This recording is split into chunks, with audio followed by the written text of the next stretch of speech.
Bonjour à tous, je suis Emmanuel Mathias et je vais vous présenter pendant les 3 prochaines minutes l'interface de Bienvenue.pro. Alors d'abord, c'est quoi Bienvenue.pro? Bienvenue.pro, c'est un site web, mais c'est aussi une application et un système qui vous permet de gérer vos événements et vos hébergements de manière souple et facile. Alors comment ça marche? Tout simplement, c'est un système qui va vous permettre de vous connecter au service avec un login, un mot de passe, de créer votre événement, de faire en sorte de le personnaliser avec pourquoi pas une bannière, des informations supplémentaires, de le personnaliser aussi en intégrant l'adresse qui va vous permettre d'avoir automatiquement un Google Maps pour aider vos invités à venir. Vous pourrez personnaliser aussi les textes d'agenda, ajouter une bannière du lieu et pour les invités, il faut potentiellement les connaître, mais il y a d'autres solutions, on le verra après. Je peux importer mes invités grâce à un fichier Excel. Ça envoie automatiquement mes invitations. Je peux avoir un suivi des réponses et je peux relancer d'un clic les gens qui n'ont pas répondu ou qui n'ont pas encore reçu l'invitation. Et évidemment, le jour J, je peux émarger et avoir un suivi temps réel de l'émargement, plus un reporting à la fin de ma session. En résumé, avant, j'ai un back-office, pendant, j'ai des iPads avec mes hôtesses qui peuvent émarger, et après, c'est gagné. J'ai mon reporting avec mon événement. Alors, il y a beaucoup de fonctions, comme par exemple le fait d'avoir des invités VIP, le fait de pouvoir envoyer des alertes SMS ou de gérer des QR codes. On ne va pas tout voir tout de suite. L'idée, c'est de vous montrer un peu comment fonctionne l'application. Alors, je me suis connecté donc sur le back-office et le back-office est composé de la manière suivante. J'ai un bouton ici qui me permet d'avoir accès à toutes mes sessions. J'ai un bouton d'aide qui est bien pratique si vous avez des questions. Un bouton qui me sert à savoir quel est mon compte et à me déconnecter. Sur le côté, j'ai deux types d'événements, mes événements à venir, ceux qui ont prévu, enfin, sont prévus dans le futur, et les événements passés, tous les événements que j'ai faits.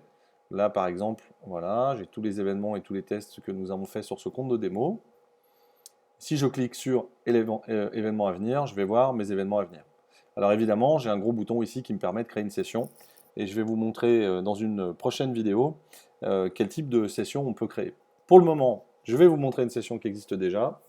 Cette session, elle a pour l'instant 99 personnes invitées et il y en a 66 d'attendus, c'est-à-dire de personnes qui ont déjà répondu, qui souhaitent venir à l'événement. Et mon événement n'ayant pas encore commencé, j'ai 0 personne d'émargé. Sur cette partie-là, j'ai tout un tas de menus qui me permettent de paramétrer ma session, quand elle commence, où elle est, etc., quand elle se termine. Des éléments qui me permettent d'avoir aussi euh, les spécificités de ma fiche invitée, puisque je peux tout paramétrer, savoir si je veux le nom de société, un email professionnel, un email personnel, un numéro de téléphone, etc. Tout ça, je vais pouvoir le gérer ici. Je vais pouvoir gérer tout ce qui concerne mes invités, les ajouter ou à la main, ou avec un fichier Excel, ou importer des contacts à partir de mon ordinateur. La partie aussi qui va me permettre de gérer l'édition de l'invitation et de personnaliser mon invitation. Et puis, cette plateforme vous permet aussi d'envoyer des mails d'information. Alors, un mail d'information, ça peut être un RSVP, mais ça peut être un merci après l'événement pour les gens qui sont venus, ou une information supplémentaire à destination, par exemple, des intervenants et qui ne regardent pas la quantité des invités. Enfin, j'ai ce qui me permet de clôturer et d'avoir des rapports sur comment s'est déroulé mon événement et pouvoir le partager avec les autres personnes. Sur cette partie-là, j'ai plutôt des vues qui me permettent d'avoir des vues synthétiques. Ici, par exemple, je suis sur la vue session, je vois comment se déroule ma session. Sur la partie invité, je vais avoir la liste de mes invités avec un moteur de recherche bien pratique. Si je cherche par exemple un Michel, automatiquement, je vais avoir tous les Michel qui remontent, même s'ils n'étaient pas sur la première page. Je vais avoir un système de délégation qui va me permettre de proposer à d'autres personnes d'inviter des gens que je ne connais pas. Un client qui veut inviter 5 collaborateurs, il peut le faire grâce à cette interface. Et j'ai le suivi des réponses de mes invités, puisque je peux leur poser des questions, je peux aussi avoir un monitoring des réponses qui ont été apportées et pouvoir aussi afficher les rapports et les exporter.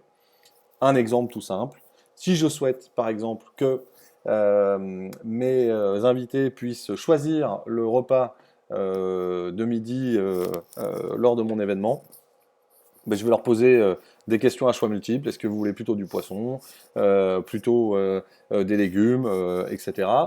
Et je vais pouvoir ici avoir les résultats que je vais partager avec mon traiteur pour être sûr de ne commander que la quantité de nourriture et de repas dont j'ai besoin. Je vais avoir la possibilité aussi de générer à partir de cet événement des inscriptions libres. Imaginons que je veuille faire le buzz autour de mon événement et que je propose 20 invitations sur Facebook. Je vais pouvoir directement créer un lien et le partager sur Facebook avec une limitation intégrée qui permettra que je n'aurai pas plus de 20 personnes qui pourront s'inscrire grâce à ce système. Et puis, j'ai une vue qui me permet d'avoir les rapports sur tous les mails que j'ai envoyés, que ce soit les mails d'invitation, les mails de délégation et les mails d'information. Je vais pouvoir avoir des vues, des fichiers Excel, tout simplement, qui vont me dire que mes mails sont bien partis, ils ont été reçus, que telle adresse n'est plus valable, ou etc., etc. Voilà. Pour commencer, on va créer une nouvelle session, et je vous donne rendez-vous dans la vidéo suivante, où je vais vous expliquer la différence entre un émargement simple et un émargement avec invitation.